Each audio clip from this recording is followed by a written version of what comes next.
Right. Good morning, and I'd like to acknowledge that I'm joining this meeting from the land of the Guringai people here on the lower northern beaches of Sydney. And I give my respects to Aboriginal elders, past and present, and pass on that respect to any Aboriginal people in the meeting. I'm going to share a bit of a presentation with my colleague, Karen Ingram, and I'm just going to share my screen first. Right. Okay. Perfect. Thanks. That's right, Linda. Yeah, that's great. Thanks. Okay. My role is in teacher education and accreditation, and Karen is teaching standards and accreditation. So we've approached the two questions from the respective, I guess, initially talking about our role in NESA, the New South Wales Education Standards Authority. Some of the session that I listened to yesterday highlighted the complexity of this issue of out-of-field teachers and the raft of people that are responsible or have some relationship with it. So I think it was necessary for me to point out NESA's role with respect to some of our practices and policies that relate to out-of-field teachers. But I wanted to stress that in the Teacher Accreditation Act, which gives us our instructions in New South Wales, that our functions do not extend to the conditions of employment of teachers. So our remit basically stops at the point of employment. One of the other things I wanted to mention is I guess we're having to talk on behalf of NESA, one teacher regulatory authority, and we're not necessarily speaking on behalf of all regulatory authorities across Australia, albeit that there are some similarities in terms of our functions and our remits, but sometimes there are differences. One of the, I'll go on to the two questions that were on the screen before, and I'm going to start off our presentation just with some discussion around the initial accreditation. We use the term accreditation, not registration, in New South Wales because of our Act. I've also got some responsibilities with professional learning, and I'm going to touch on the additional training and retraining policies and procedures. And Karen's going to touch on our career-wide teacher accreditation policies and procedures. Okay, first of all, I thought it would be useful for everyone for me to explain what NESA does in relation to policies and processes in the initial teacher accreditation space. We are obliged to apply the National ITE accreditation standards. Those accreditation standards still clearly differentiate between the concepts of primary and secondary teachers, and it also describes what's necessary in secondary subject area majors and minors. And so therefore, it's maintained a traditional approach to the demarcation, I suppose, in our schooling systems and our attitude to what secondary teachers teach.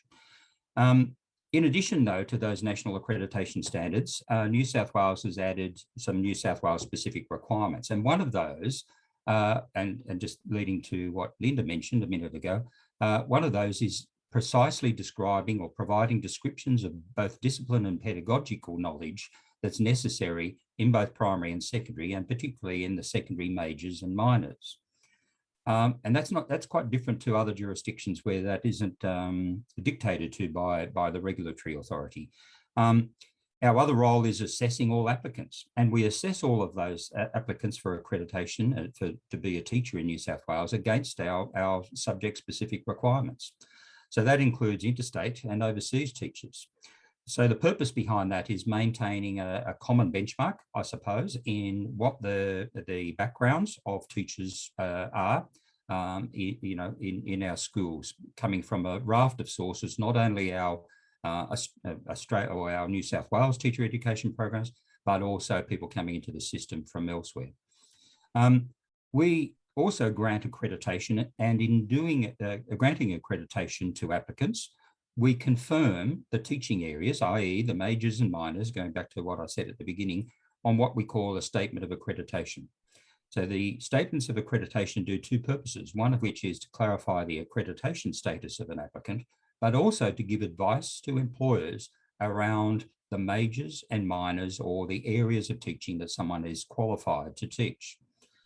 We actually record all of that in our database and have been doing so since the establishment of our teacher regulatory function back in 2005.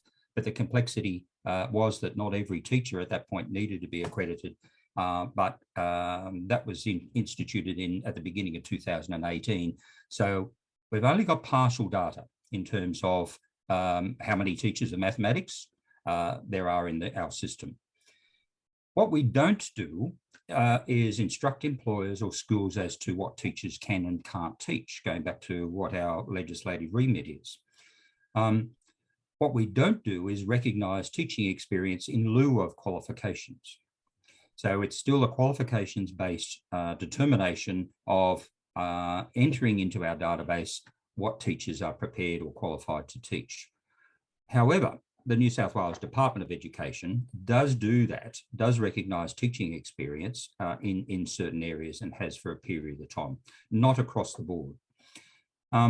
What we don't do is assess and accredit postgraduate qualifications, because once someone has gained an initial teacher education qualification and entered our accreditation system, that's left up to employers to give some sort of recognition of any further training or additional retraining. The connection, though, is that our department uses our subject-specific requirements that I previously described in the majors and minors in secondary in particular, in designing, again, the substance of any retraining program that they want to sponsor. So again, the interest in maintaining a consistency in terms of the level of discipline and pedagogical study for teachers in various secondary teaching areas in particular. What we don't do is record the additional teaching competencies, for want of a better word, that teachers gain from doing additional qualifications. So we gather the qualifications and the subject areas that as people come into our system, but after that, it is not up to us. Linked to this, though, is a different attitude across the sectors in New South Wales, because the department has a system of recording additional training and entering that in terms of staffing codes and teachers' capacity to be appointed to teach in particular areas. But the other systems do not have such a system. So we need to be mindful of the complexity of this issue of what the principals or schools would expect people to undertake in terms of retraining or gaining an additional qualification, and any sort of recognition that that school or system applies to that level of training. Down at the bottom there of that screen, I've got that we've got an interest in importing the data that our department has against its teachers who have undertaken postgraduate training. So whilst we're not have the capacity to approve or assess those postgraduate qualifications, we are importing them into our database, and that's only been a fairly recent initiative. That's because of an interest that we have in maintaining or improving the quality of our data on the capacities of teachers across the system. Current challenges, and we've just heard a couple of those this morning, and you probably heard some yesterday. There is a crowded ITE curriculum in our Australian school system, and the issue of having to support both a subject specialisation or arguments for subject specialisation, deeper subject knowledge, as opposed to a whole raft of cross-curricular expectations. There are challenges in meeting schools and employers' demand for a supply of graduates, which was touched on this morning, as well as not diminishing our attitude or emphasis on looking at improving quality. So we've got competing tensions: increase supply, but don't decrease quality. But in that tension, though, is a question I've got about, well, is there a need for generalists and not specialist teachers? Goes back to the national accreditation standards that defines a major in the subject area that people are required to teach. But from what I'm hearing and the data that's showing up is perhaps an opportunity to challenge some of that. Formally recognising industry or employment experience in lieu of qualifications. Now, we've got an interest in supporting some of the teacher recruitment agendas that are targeting career changes at the moment. It's part of the current quality of ITE review. That the report should be due in the next couple of months.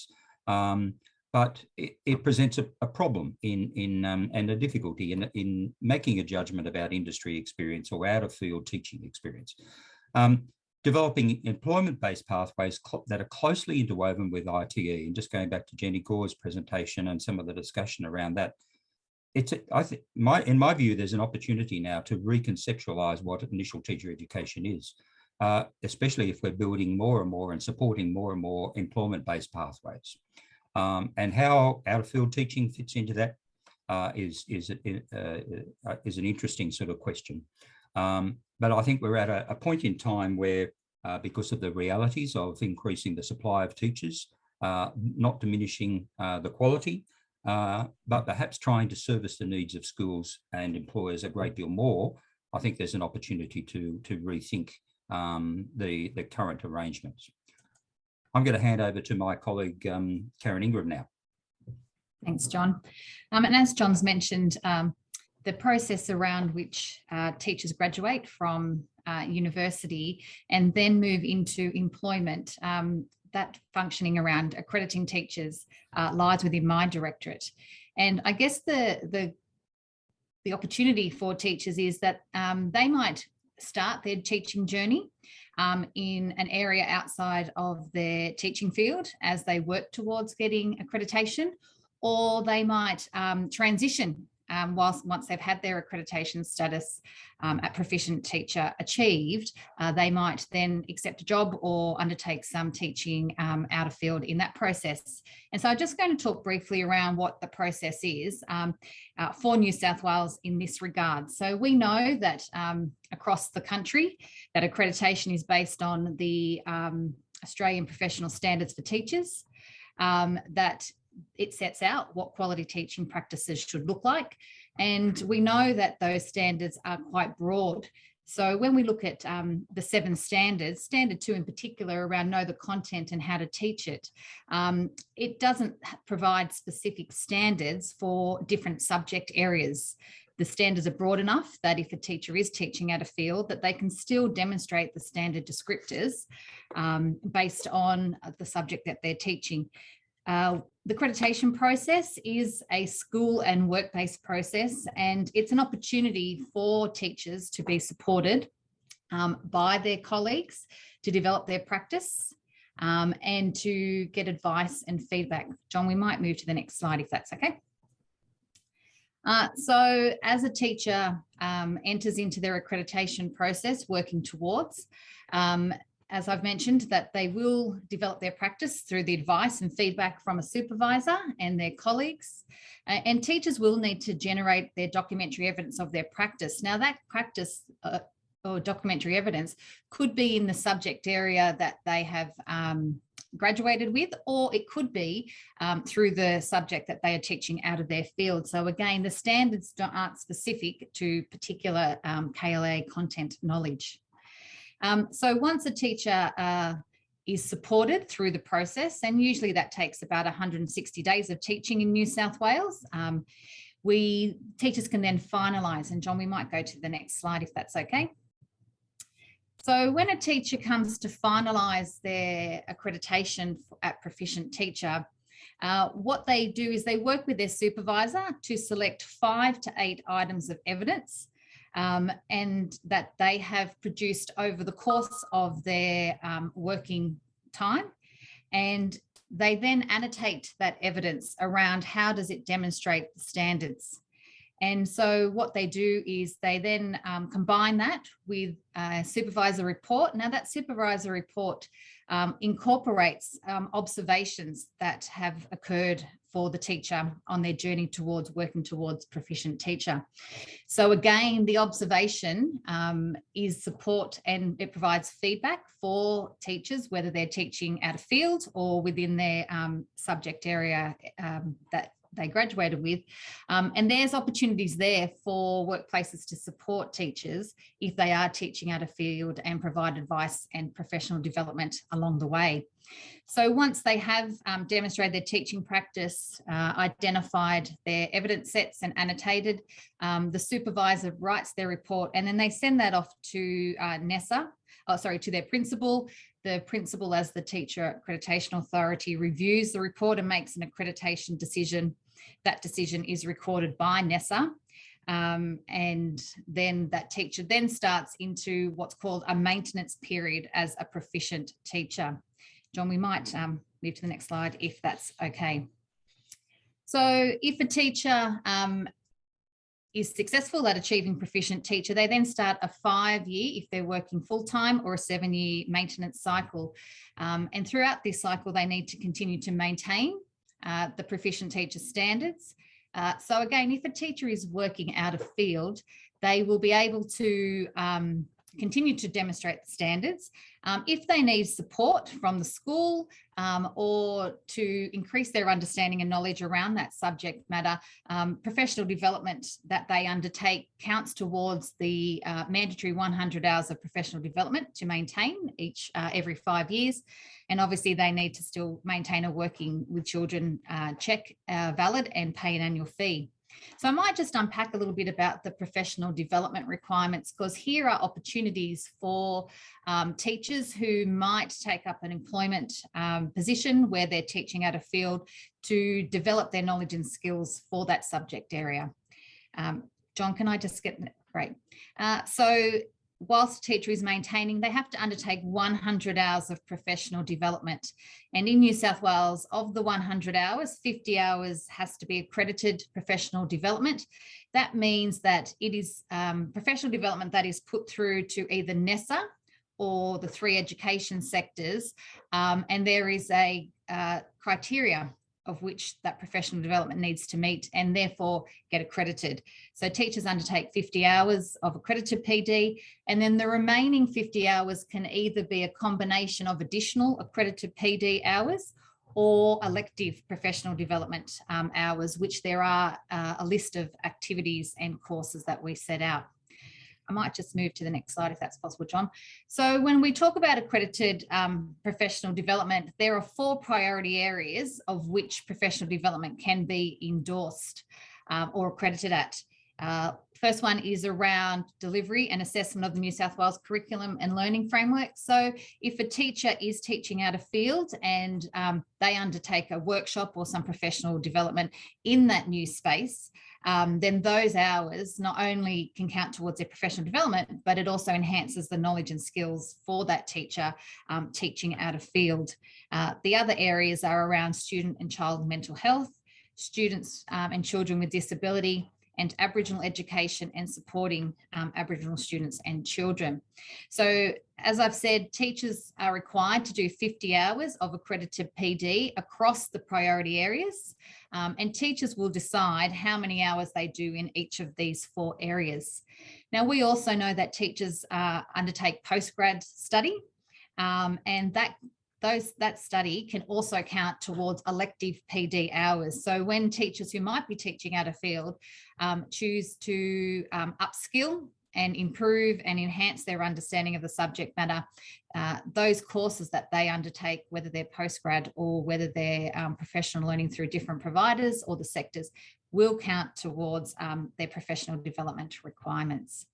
So the process around accreditation is broad enough to support teachers that irrespective of what subject that they're teaching, that the standards allow them to demonstrate their ability to know the content and how to teach it, what assessment may look like, and acknowledging that in different subject areas, assessment may look a bit different, pedagogy may look different, but the flexibility of the standards without having subject-specific content standards allows out-of-field teachers still to be able to not only achieve accreditation, but to maintain accreditation as well.